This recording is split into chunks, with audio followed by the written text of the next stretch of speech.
In Scripture, we are taught that God has given us freedom, but that freedom comes with responsibility. We hear this in our two readings this morning. First, a verse from Proverbs, and then a reading from Paul's letter to Galatians. From Proverbs 25:28. A person without self-control is like a breached city, one with no walls. And from Galatians, chapter 5, verse 1, verses 13 through 15, and 22 through 23, from the Common English Bible. Christ has set us for freedom. You were called to freedom, brothers and sisters. Only don't let this freedom be the opportunity to indulge your selfish impulses. Only don't let this freedom be an opportunity to indulge selfless impulses. That needed to be said. But serve each other through love. All the law has been fulfilled in a single statement. Love your neighbor as yourself. But if you bite and devour each other, be careful that you don't get eaten up by each other. But the fruit of the Spirit is love, joy, peace, patience, kindness, goodness, faithfulness, gentleness, and self-control. There is no law against things like this. This is the word of God for the people. Thanks be to God. You know, nothing brings us greater joy in life than relationships when they're working right. And nothing brings us greater pain than relationships when they're not working right. This is us. And often we find ourselves in the midst of a relationship that is not working right. And not because we haven't been trying, I mean, we're trying, But trying harder isn't always working. Being nice isn't always working. Taking responsibility for others isn't working. You know, in the first chapter of the book of Genesis, the first chapter of the Bible, we find this poetic story of creation.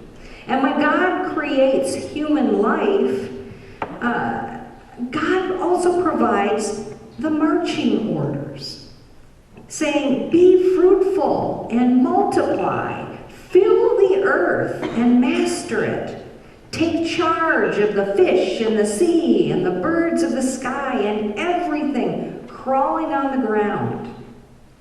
I mean, God made us in the image of God.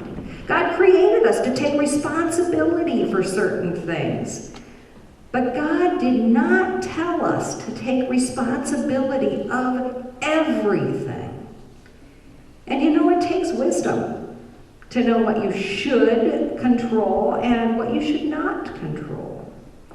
And that's often where we get ourselves sometimes in a little bit of trouble. It's a matter of boundaries. And so this morning I want to talk to you a little bit about boundaries. A boundary is a property line. If you have a house, or even if you rent an apartment, there's a line. There's a property line that separates what you own and what you control, what you can take responsibility for. And there are also boundaries in relationships. But boundaries are easier to see in the physical world. You know, a couple of years ago, Jeff and I, we bought a cabin in Hoffman, Minnesota. And between here and Alexandria lies Hoffman, and the boundary lines on that property were not particularly clear to us. I mean, there were neighbors on all sides of us that had varying ideas of where property lines actually were. I mean, there was a road easement that divided our property in half, and the easement was in the way of us wanting to rebuild and remodel our home. So we decided to stir the pot a little bit. We decided to hire a surveyor. And it turns out the property line was not exactly where we thought it was. I mean, we found out that our driveway was actually technically the neighbor's yard. And we wandered through the woods along the lake shore, and we pointed out all the different property markers. And, you know, the neighbors, they weren't so sure that the property markers were correct. And we had to notify all these neighbors on the lake that we were trying to vacate this road, and we had to take it to the township board, which only meets 1 or 2 times a year. And I mean, it took months and months. And who knew how important clear boundary lines were? And we finally got this road vacated, and the township made a new turnaround so that we wouldn't be on anybody's property anymore. And everybody seemed finally satisfied, and we were finally making plans to build our cabin. And I received a call from Mark Miller.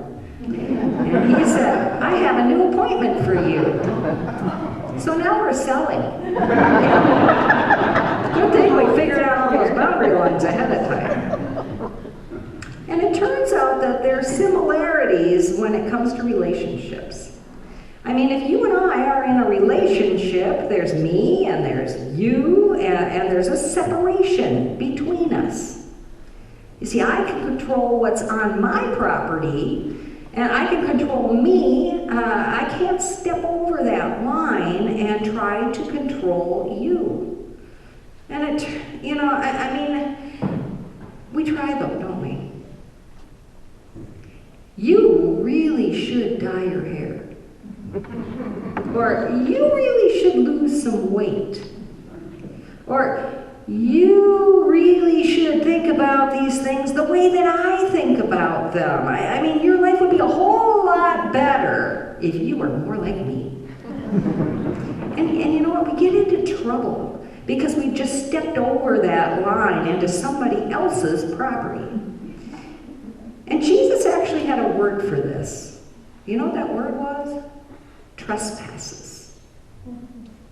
trespasses. Forgive us our trespasses. I mean, it's a prayer that Jesus taught.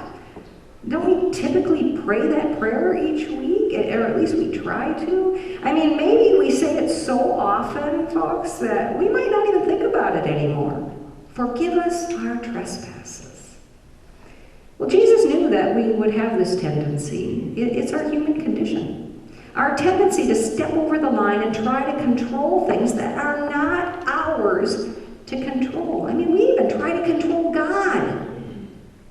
Forgive us our trespasses. And whenever we step over that line, somebody gets hurt. Now, in our scripture reading this morning, we hear Paul. And we hear Paul talking and writing a letter to churches in a region called Galatia. And he says, Christ has set us free for freedom. Well, let me provide a little context for this. Paul was traveling through this region known as Galatia, and it's today what is the country of Turkey. And he was talking to people about Jesus and his crucifixion and how God raised Jesus back to life, and people responded. People believed, and they became part of this movement. And so Paul joined them together in smaller groups that were called churches, and in several of the communities that were among Galatia. And there are certain things, or he told them, rather, that there was nothing that they must do. There are no practices that you must do in order to be acceptable to God. You have been set free from all of that. And then Paul left that region and went to another area, and after Paul left, some other teachers came in behind him and said, "Boy, Paul had it all wrong. There are certain things that you must do. There are certain practices, mainly circumcision, but there are other things that you must do to be acceptable to God." Well, then Paul heard that this teaching was being spread, and he wrote this letter to the Galatians, reinforcing his original message. You have been set free from that. I mean, that's why Jesus died. That's why God raised Jesus up. You are set free. Only don't let this freedom be an opportunity to indulge your selfish impulses, but serve each other through love. In other words, folks, you have been set free from certain things so that you are free for certain things. You see, freedom comes with responsibility. And among these responsibilities, I'm responsible for my feelings. I'm responsible for my emotions. I'm responsible for my behaviors. And we get into trouble when we try to control others, or we try to blame other people for our behaviors. You make me so mad. I mean, have you ever heard that? Or, you just make me so mad. No, you don't. I own this. I own my feelings. I own my behaviors. I'm responsible for that. I'm responsible for me. This is my property. You don't make me do something unless I allow you to make me do something, you know? You see, if I ruled the world, it's probably a good thing that I don't rule the world. You should be glad about that. But if I ruled the world, there would be three words that I would ban from the English language. You need to. I mean, when you hear those three words, you know that somebody is about to violate a boundary. So let's say mom or dad, they come home and they see Johnny sitting on the couch playing video games. And so mom says, "Johnny, you need to stop playing video games and go to your room and do your homework." And you know, Johnny, he has absolutely no need to to do those things, which is why he's sitting and playing video games on the couch in the first place. The only thing he has a need to do is to get his mother to stop nagging him. I mean, Mom is trying to control him, so she is nagging, but there are certain things that she can't control. So let's say she says, Johnny, here's the deal. Tomorrow, our family is going to the Vikings game. And we are going to have a blast at the Vikings game, and we're going to spend most of the day there, and we want you to be a part of that. We want you to come with us. But everyone who is going to go to the Vikings game will have their chores and their homework completed by 6 p.m. tonight. And then we will have dinner and we will talk about our day. And if you've completed your chores and your homework, you will get to go to the game with us. And we sure hope that you choose to do those things because we really want you to go with us. It wouldn't be the same without you. And if not, well, do you remember Mabel? The babysitter from hell? Well, I contacted her, and she happens to be available tomorrow, and she would love to spend the day with you. So, Johnny, you get a choice. You get to choose the Vikings game or spending the day with Mabel.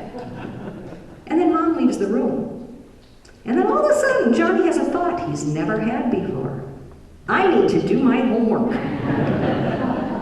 And I mean, suddenly Johnny has a need.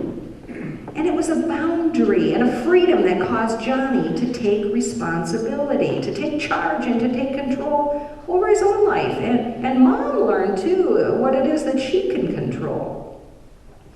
You know, several years ago, a couple asked me if they could meet with me. And when I got together with them, I turned to the husband and I said, tell me what's going on.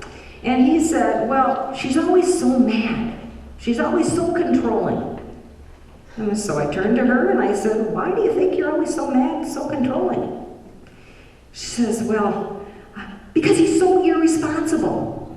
And so I asked him, well, why are you so irresponsible? And it went back and forth. And he says, because she's always trying to get into my space. And it was like a tennis match, folks. You know, back and forth and back and forth. And I mean, neither one of them was taking control of what they could control. And instead, they were trying to take control of each other. You see, all of us have been created by God. And God has given each of us certain gifts, as you've heard. God has given us, as it turns out, what is a reflection of who God is. You know, God is omni. And that is a word that means all. God is omniscient. That is all-knowing. God is all-knowing. God is omnipresent. That is widespread. And God is omnipotent. That is, God is able to do anything. And God has given us these things except the omni. You see, God has all the power. God controls everything, and we have just one self. And Paul tells us that it's called self-control. Self-control. So what if you're in a relationship with somebody who's not taking responsibility for their life? You know, your neighbor has this apple tree, but all the apples are falling on your property. Or a neighbor just isn't taking care of their property, and you know, it looks great when all the dandelions are in bloom, but they don't stay in bloom very long, do they? And they turn to seed, and then all those little seeds, they blow over onto your property. Or you have this child that's 40 years old and still sitting on the couch playing video games. Or you've raised children and you've launched them and they've moved out on their own, but they're just not accomplishing anything important in their lives. Whose life is it? Whose life is it? You know, Henry Cloud tells a story of when he was in college. And he grew up in Mississippi, and he went to Southern Methodist University in Dallas, Texas. And in his freshman year, he met a woman, and they began dating, and he fell in love with her, not even realizing at the beginning that she happened to be the daughter of the governor of Texas. And one day she invited him to meet her parents. And it was the summer after their freshman year, and she invited him to come home and spend a week at her parents' ranch outside of Austin. And the plan was that he would drive to Dallas and pick her up in the governor's mansion. And when he got there, she wanted him to drive her car. And so he got behind the wheel of her car and he pulled down the driveway and onto the street, and he quickly realized that he was going the wrong direction. So he did this U-turn in the middle of the street and he ran smack dab into a truck. Now they were both okay, but the car was totaled. I mean, are you with me in this picture right now? He panicked. He called his dad on the phone and he said, "Dad, what do I do?" And his dad said, "Son, let me see if I get this straight. You've just totaled your girlfriend's car, which belongs to her dad, and you've never actually met her dad, but he is the governor of Texas, and you are on your way to spend the next week with them? So what do? Well, son, if you were old enough to get yourself into this mess, I think that you're old enough to get yourself out of this mess. Be sure to contact me later and let me know how that worked out for you." And then he hung up the phone. I mean, that's a long way from being a helicopter parent. Or it was the day my son called me in his freshman year of college and he said, "Mom, I lost my wallet. What do I do?" And of course, I was as tactful as I could be, and I just looked at her. I answered the phone and I said, "Pretend I'm dead." I mean, pretend I'm dead. What would you do? I mean, whose life is it? You see, boundaries help us to understand what we own and what we are responsible for and what we are not responsible for, what we can control and what we can't control. And it's not just about parenting, folks. It's about employees and extended families and spouses who are angry, or even in your church family relationships. I mean, what is it that you own in a conflict? And it's not easy, especially when emotions get involved, which it might take the help of a counselor to help you sort out. You know, one day, Jesus told the story of a Good Samaritan. And even if you know nothing about the Bible, and you've never read the Bible before, I'm sure that you probably know something about a Good Samaritan. And one day Jesus said there was this Jew who traveled from Jerusalem to Jericho, and on the way he was attacked, and he was beaten and robbed and left for dead. And the first person to pass didn't stop, and the second person to pass didn't stop, but the third person stopped. It was a Samaritan. And the Samaritan bandaged the wounds and picked up the man and put him on his donkey and took him to an inn and paid the innkeeper and took care of him and to take care of him, and then he left, saying that he would return later. I mean, that's the story. But let's pretend here, let's say that the Samaritan was planning to leave the injured man, and the injured man said, "You can't leave now. Who's going to help me now?" And let's say the Samaritan says, "But I have to go to Jericho. I've got business in Jericho." And the injured man says, "What do you mean business in Jericho? Who am I? I mean, you're the one that stopped to help me. If you were really a Christian, you would stay here and take care of me. And if you don't, you won't even end up in one of Jesus' stories." And so the Samaritan stays for a few days, and then eventually he heads off to Jericho to do his business. But when he gets to Jericho to meet up with his business partners, they say to him, "Well, we waited as long as we could, and we decided to do business with other people." And now the Samaritan's angry, and he goes back to the injured man and he says, "Do you know what you just did to me? You made me lose my business." Well, of course, that's not the story that Jesus told. But you know this story, don't you? You know this story that I just told. I mean, moved by compassion, we stop to help. And then we end up being manipulated into doing something more than what we want to do. and something more than what we should do, we need boundaries. We need to understand what's ours. You see, we're going to face hard situations, but they're not going to have power over us unless we allow them to. And once we are clear about our boundaries, it is then that we can come alongside somebody else who is out of control and being drowned by their dysfunction. I mean, Paul says, don't be overcome by evil, but overcome evil with good. You see, if you're growing spiritually, then you have tapped into a power that will enable you to respond to others in a redemptive way, rather than being angry, without being judgmental, and without trying to take control. You know, I want to help you, but I can't do everything for you. And if I'm sorry, if that's what you want from me, but I can only control what I can control, it's what we heard from Proverbs. A person without self-control is like a breached city, one with no walls. Without boundaries, we are likely to be overwhelmed. Now, to be truthful, there was a time in my life where I didn't understand any of this. I didn't grow up learning any of this, and I didn't run off and find a therapist. I think eventually I did something better than that. I married a man who became my therapist. And you know what I've discovered?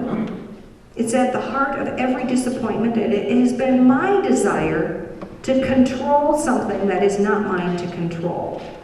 I mean, how about you? Are you with me this morning? You see, we struggle. Our church struggles. Our denomination struggles. I mean, we are a work in progress. We are broken. That's our human condition. Nearly all of us have found ourselves on somebody else's property trying to control what is not ours to control. And yet, God is good. I mean, it's like God is up here, and you and I are down here. And you know, false teachers, they came behind Paul and they were saying, well, you know how we can get from down here to up here? There's certain things that you have to do, certain practices. And if you worked those practices, if you do those things, well, maybe one day you can be up here where God is. And Paul says, that's not how it works. What I have experienced in the God made known to me in Jesus Christ is that God came down to meet us where we are. And God walks alongside us and lifts us up so that we can find our boundaries and where we can receive the fruit of the Spirit. You see, when we are connected to God, we are tapped into a power source so that we can build healthy relationships. Let's pray. Oh God, we are so grateful. We are grateful that there is nothing we can do that will ever place us outside your grace. Help us to remain close to you. And through your presence at work in our lives, give us the wisdom that we need to know how to best relate to the people in our lives. And then give us the courage to do what we can do. We pray all this in the words that Jesus taught us. Our Father, who art in heaven, hallowed be